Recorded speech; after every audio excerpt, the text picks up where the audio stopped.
Hello and welcome back to Trogly's Guitars, Troglodytes. We got a beautiful 1981 Gibson Les Paul Custom in the gorgeous Silverburst finish. This is definitely one of my favorite finishes that Gibson ever did. Prototypes on these kind of started in 1977. 78 is the first official year, and I think they went to like 84, 85 until they were reissued in the late 2000s, I believe. So this is one of the original ones. 1981 is the final year of the volute. So if you want a voluted example, here you go. Now, these Silverbursts, they start silver, they start aging to the point where they get a little bit of a paleness to them, and then they kind of start turning green, and then they turn dark green and dark and dark until you're not even able to call them a Silverburst anymore. You gotta call them a Snotburst. This one's kind of at what I would describe as stage 3.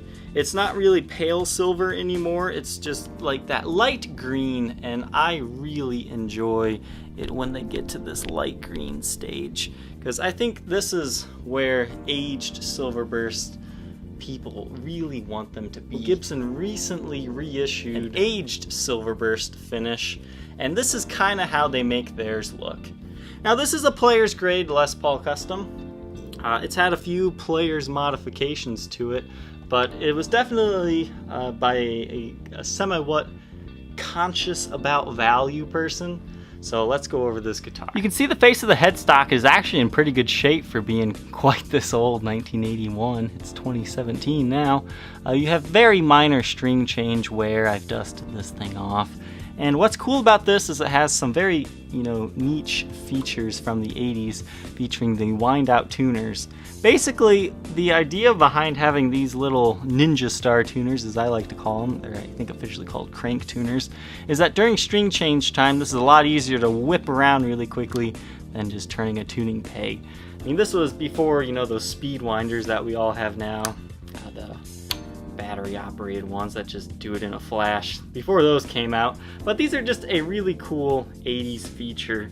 Another thing that they did in the 80s, they had the posi-lock strap buttons. This one's been swapped out, and some of them got this special 7-point bridge, and obviously Tim Shaw pickups. That's kind of what makes an 80s Les Paul Custom, or 80s Gibson in general, valuable, is they have very shortly lived parts on them that can sell for quite a bit on their own. The nut has been replaced on this one, but looking at the sides, you're gonna say, that kind of looks original. It's got lacquer over it, right? More on that in a little bit. This guitar has been refretted, and when it came to me, whoever did the refret job didn't level them correctly, or whoever did the last crown and polish, somebody didn't level it right, so I had to go take it somewhere. All the frets have recently been leveled within the past week or so. I'm not going to say that the guy at Guitar Center did the best job. I mean, it's not botched by any means. It cured the 6th fret issue on this guitar, but you still get some light buzz. But every note rings out. It is a good player.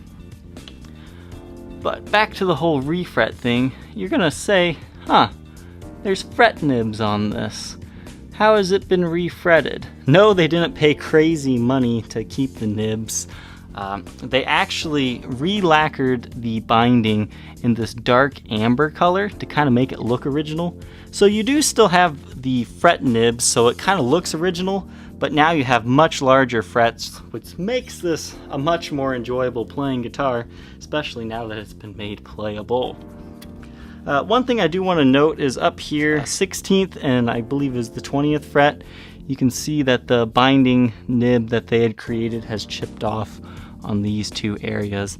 Luckily, your thumb will never reach that point, so it's really a non-issue. You could, paint over it if you wanted to, but I would just leave it as is. So they didn't replace the binding, they just, re-lacquered it over so it would look original. Now I will say that this really dark amber color is a little bit heavier than the rest of the guitar. I'll show you the binding here on the headstock that's original yet. You can see it's a lot darker. I think they were more trying to match the binding on the body towards the bottom, because that's a little closer to that amber color. Overall, it doesn't look too out of place, but you know, for the traditionalists out there. That might bug you. Onto the face of the guitar. No refinishes on the body of the guitar or anything like that. Stock as far as this goes. Original Tim Shaw pickups, which is what you want. It's kind of hard to decide which Silverburst you want. I know I made a modern versus vintage, but there's also a vintage versus vintage. Of the original Silverbursts, all the ones before, 81, I guess first we should start with all the ones before 1980 will have T-top pickups. And then mid-80 or early 81, that's when customs started getting Tim Shaws. I would almost suggest either getting one with Tim Shaws or like a very early, like 78. So you have one of each collection. An early example with T-tops. And I personally like volutes. I wish they would have kept them. So I suggest getting an 81 or before if you want Tim Shaws. But I think the guy from Tool, Adam Jones, I believe his main one's like an 83. And the 82, 83s, that's when they switched to mahogany necks. All the ones before that will have maple. And then if you believe the Silverburst finish gives you a different tone, maybe we'll do a comparison video with another custom. But this guitar is actually in pretty good shape. You do have some light nicks and dings, wear and tear in general, but we're running the light over it now so you'll be able to see it all. But overall, I would say the heaviest wear area is right here where your arm will rest and kind of where a bracelet would be if you're wearing something. We'll try to get a better close-up. I know this didn't show up in the photos very well, but you can see lots of light, kind of like divots. I mean, they're not super extreme. I mean, from far away, you really don't even see them, but they are there. And you kind of have that just all over the face of the body in this area. I mean, they're there. I mean, it doesn't, really deteriorate the look of the guitar from afar though, so I'm okay with like little dings like that. The beautiful aged speed knobs have aged perfectly with the guitar. These old Silverbursts are a real treat. Alright, back of the headstock, 82, 39, 15, 69. There's the Made in USA. It's a little hard to see, but getting in the light, it is there. Now, you're probably asking me, hey, why isn't the headstock bursted? Has there been a headstock repair?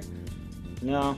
I wish I could tell you why some Silverbursts get the burst on the headstock and why some don't. At first I had a theory that all the ones made in the Kalamazoo plant did not get the burst because I saw enough of that, but this is a Nashville made one and it doesn't have it. There are no breaks, cracks, or repairs to this guitar, it just doesn't have the burst there. I know the very early 77 prototypes, their back wasn't even bursted or their neck. They actually had black backs. So there's quite a few different small variations. I mean, you really don't see the back of the headstock, so it's kind of cool having one that has black. You can see there's some very light smudges here from me handling it, but no major nicks or dings. The neck's in pretty good shape. You do have some minor wear kind of up here, some impressions and light dings. And it looks like a stand that this was on at one point in time kind of melted away, kind of the lacquer that was there, so it just appears a little silver. It's not like the dark amber. However, if it was a dark amber color, it probably just would have blended in. But a beautiful neck here. I would definitely say this is a 60s profiled neck. I mean, it's not incredibly thin, but it's not anywhere near medium territory yet. It's kind of hard to find Silverbursts that don't have finish wear on the neck. I'm happy to say this one has very little, but there is a little bit right here where the silver is coming through and in this area. But besides that, the neck is actually fairly clean, thankfully. Now the back of the guitar from far away here, it looks pretty good, but if you get up close and in the light, this is really confusing buckle rash. As typical buckle rash, it indents into the guitar quite a bit, usually breaks the finish. But on a blind test, it just feels like little scratches. It's not deep at all, but it looks awful. I mean, look at this. It looks completely chewed up, but it doesn't feel that way. I'm not sure what exactly caused this type of wear, but it's all over the back of the guitar. That's kind of the Achilles heel of this example. But I mean, if you can live with this, I mean, you don't feel it rubbing against you. Sometimes if they're really deep impressions, like your belt buckle will catch on it and it'll feel a little bit bad. But this one, I mean, you really can't even feel the impressions that much. Original electronics in here, all that. I mean, this is a fantastic playing example. You can see you have quite a bit of wear on this side. This is where it rests against your leg while playing. Like sometimes jeans will have rivets kind of in that area, and that's what kind of tears that up. Then you have your original input jack there. And once again, the strap buttons are Schalers. That is not original to the guitar. But just, you know, edge wear, some lacquer wear around the edges just of the binding. But overall, this is a great example. I love these Silverbursts that have greened this much. I know there are some that are heavily green that are also cool. I mean, Silverbursts really vary example to me if it hits a mark or doesn't. So should you buy one of these original Silverburst customs? Definitely. The values on these have been going through the roof lately, and finding original ones that haven't been modified beyond recognition are kind of hard to find. Usually they'll be routed for a Kaler or something like that. This one is, you know, a pretty solid example. What's nice about this one is it's had a refret, but it still looks original. So you've got nice tall frets that'll last you for a long time. This is a great example. Blacklight time. The face of the headstock, good shape, nice even glow. That's what I really like about this example, is it has beautiful pale aging to it, and the headstock's not all beat up. Now the neck, we gotta kind of focus around the side here. You can see that the binding doesn't glow because, once again, the touch up along the binding. So you can kind of see there along the nibs here where they did the touch ups there. So it's not the original fret nibs, as you can see. The face of the body is in good shape though. As you can see, there you can see those little tiny dings I was talking about. The original knobs. And what's kind of unique on this one is the pickup rings here also glow. That doesn't always happen. I usually find like the neck ring glows more often than the bridge. But just because yours doesn't glow doesn't mean it's not original. Back of the headstock here, you can see it's glowing just fine. So once again, no breaks, cracks, or repairs here. That is a small ding in the finish. You can see there is some very light wear into the finish there. And kind of on the sides, you can see some stand rash from standing on a hanger. On both sides here. It's very slight, so you don't see it too much under normal lighting situations. Now it looks like they weren't super careful when they did the spraying, or maybe they did touch up some very small areas along the neck. There you can see that area glows a little bit darker because it had a small touch up. So it's possible that the finish was worn off, but since it's in the black, it's definitely present on this side. And seeing as how it already wore through there, I mean, it's very likely that could have happened, or they just weren't very careful with their spray gun the first time that they did this side. So once again, far away, there is some touch up. That's not just on the bind. Back of the guitar, this is where all that indentation scratching is. I mean, you can see that looks awful, but I don't know, you don't feel it. It's really weird. I'm not sure what caused that. Usually, if something's going to cause buckle rash, it's deeper than that. Look around the sides here. We're all good. We got some wear there, once again, from where it rests against your leg while sitting down. Over here, got some wear to the edges, but it's just a great vintage example. This one's a heavy one at 11 pounds, 5.6 ounces. The Silverburst does have its original case buddy with it. This is the Generation 3 Gibson chainsaw case. You can see the Gibson emblem is still present, but it's fairly scratched up. Only thing to really note on this one is the bottom latch has broken off and is missing, but you do have the front two latches, which is perfectly adequate for, you know, holding the guitar in the case. Beautiful blue interior. The case lid doesn't really hold itself up too well, and you can see it still does a little bit, but the hinge has definitely kind of broke that part. I mean, they still function, but usually you can find some good hinges that'll like keep it open like this. So very small issues with this one, very common for the age, but just letting you know. This is a beautiful blue interior. You can see some of the dirt and grime that's built up over the years. But we got a nice little compartment in here. There's been some small modifications in here. You had a sticker and it looks like something to keep a pencil or something like that. That way you can study. But I really love the blue interior for Silverbursts. I think it's the perfect case interior for them. Something about how the blue and yellow, when you mix those together you get green. It's just really satisfying. For the clean tones, we'll be running through a Gibson Super Gold Tone GA30RV. For distorted tones, we'll be running through a Marshall JMP1C.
interested in owning this gorgeous Les Paul Custom, feel free to contact me on my Facebook page, facebook.com/Troglys, Troglys, or you can check out the Reverb or eBay listings.